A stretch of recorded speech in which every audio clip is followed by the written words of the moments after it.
En ce temps-là, Jésus disait à ses disciples, « Si vous m'aimez, vous garderez mes commandements. Moi, je prierai le Père et il vous donnera un autre défenseur qui sera pour toujours avec vous, l'Esprit de vérité, lui que le monde ne peut recevoir, car il ne le voit pas et ne le connaît pas. Vous, vous le connaissez, car il demeure auprès de vous, il sera en vous. Je ne vous laisserai pas orphelin, je reviens vers vous. D'ici peu de temps, le monde ne me verra plus, mais vous, vous me verrez vivant et vous vivrez aussi. En ce jour, vous reconnaîtrez que je suis en mon Père, que vous êtes en moi et moi en vous. Celui qui reçoit mes commandements et les garde, c'est celui-là qui m'aime, et c'est lui qui m'aime sera aimé de mon Père. Moi aussi, je l'aimerai et je me manifesterai à lui. » Évangile de Jésus-Christ selon saint Jean 14, 15, 21. Il est 3 fois question d'intériorité et d'inhabitation dans ces versets. Inhabitation de l'Esprit, le défenseur, qui ne demeurera pas seulement auprès des disciples comme un bon avocat, mais sera en eux. Inhabitation du Fils dans le Père et inhabitation réciproque du Fils et de ses amis. Vous êtes en moi et moi en vous. Jésus fait appel à l'expérience de l'Esprit Saint déjà vécue par les disciples. Il n'est donc pas question d'abord d'une morale, mais d'une expérience d'union à Dieu, Père, Fils et Saint-Esprit.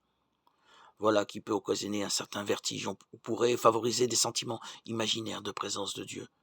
Qui dit union, dit amour, mais là encore, il est facile de s'illusionner. Il est donc important d'entendre le propos de Jésus sur la fidélité à ses commandements, vrai critère pour discerner un amour authentique qui s'exprime, entre autres, par le lavement des pieds, donc par une attitude d'humilité, de respect, de service à l'égard d'autrui.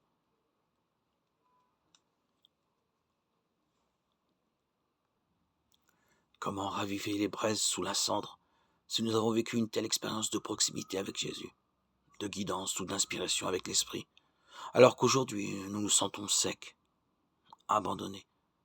Peut-être en ne cherchant pas à nous distraire, mais en nous laissant creuser par le désir de la présence de Dieu, dépouillé de tout ce qui l'empêche d'être tout en nous.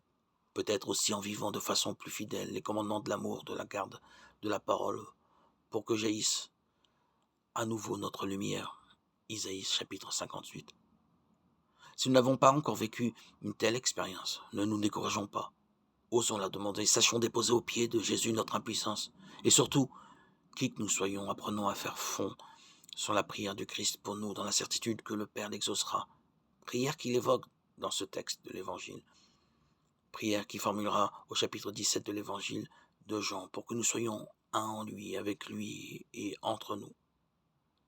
Béni soit Dieu, qui n'a pas écarté ma prière, ni détourné de moi son amour. Psaume 65, 20. Venez, écoutez, vous tous qui craignez Dieu.